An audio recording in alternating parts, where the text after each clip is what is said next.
how to prep mature skin before foundation.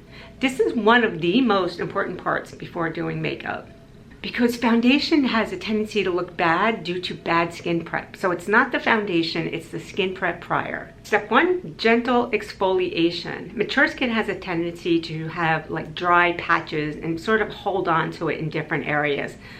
For me, for instance, it's around my nose area here and around my mouth area. So doing a gentle exfoliation a couple times a week will help the foundation settle into the skin a little bit better, as opposed to attaching itself to those dry patches. You can exfoliate by using a washcloth. You can also use a mild enzyme exfoliant, like the one I'm going to show you up here, and just like put that on a couple times a week. Concentrate on those areas where you have the dry patches, and you will see a huge difference if that's a challenge that you have with your foundation settling into dry areas. Just avoid aggressive scrubbing or like anything that has huge like apricot scrubs or stuff like that. You don't need to go in there and just aggressively rub your skin. Hydration first. Mature skin loves hydration. Focus on lightweight hydration, anything that's plumping, any type of serums, anything with hyaluronic acid, ceramides in it, niacinamide, anything that's going to just plump up the skin. Your foundation will lay on your skin so much better if it's hydrated. So just avoid anything that's too greasy. You don't need anything too heavy when you're going to put your foundation on. At night, what you can do is go in there with any heavier balms, and that will lock in that hydration. Mature skin needs hydration so that the foundation will just kind of blend into the skin, as opposed to like laying on the surface of the skin. And that's when that happens, like you end up getting some cakiness, you get a clinging to dry areas, and then it'll just settle into any area that's like any fine lines that you have on your face. Let the skincare absorb into your skin. This is key. So you want to kind of layer it on. You want to use like your vitamin C. You want to go in with any type of serum that you might be using. Then you're going to go in with your moisturizer, and then over the top of that, you're going to go in with your SPF.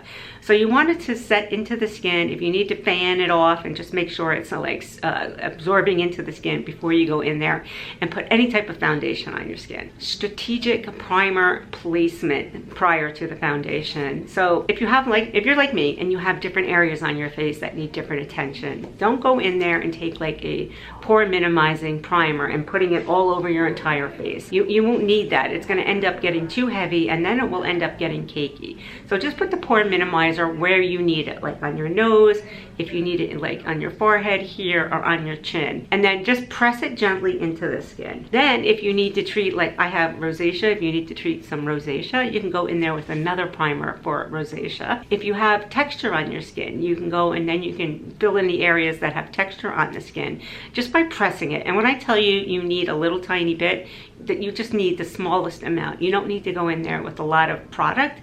You'll be wasting it, number one. Number two, it's going to take forever to absorb into the skin.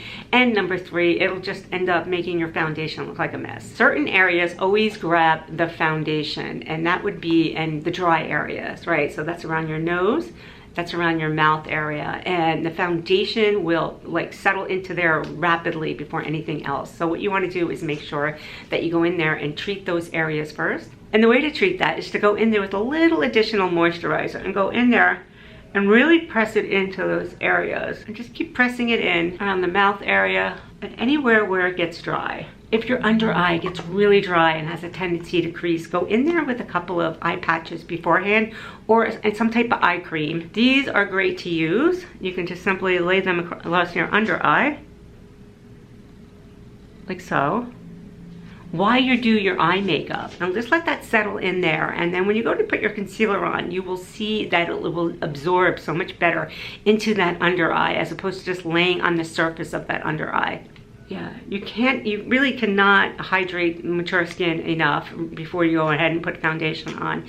It just really craves the hydration and the plumpness before you go in and add your foundation. When it comes to using your foundation, use less first, okay? You go in there and use less than you really think that you need. If you typically use a pump, try using a half a pump, and then stand back and then take a look at your skin and think, do I need to go in there with any additional foundation? Rather than just going in there, I know a lot of people go in there typically with a full pump and they use it all over their face just because it's a full pump. You don't need that all the time. Sometimes you just need just a half a pump, or you need even less than that. Start from the center of your face and work outwards, and then see how it looks. And you can always go back in and spot correct any areas. What I'm going to do is link some great prep products down below in case you're interested. And I'll leave some, you know, some of the things, some of the moisturizers I love using, some of the SPFs I like using, and some of the primers that I like using, based on whatever your skin concern might be. And last but not least, don't forget to prep your lips. I think this one gets overlooked a lot, but if you go in there with just a tiny bit of balm and just lay that across your lips at the start of your makeup application, you will see that your lip products will go on and looking just so much more plumper and hydrated looking. If you like natural, flattering makeup and beauty tips for mature women, please consider subscribing. All right, everyone, thank you so much for watching. I hope you gained some value from this video, and I will see you in my next video. Bye-bye.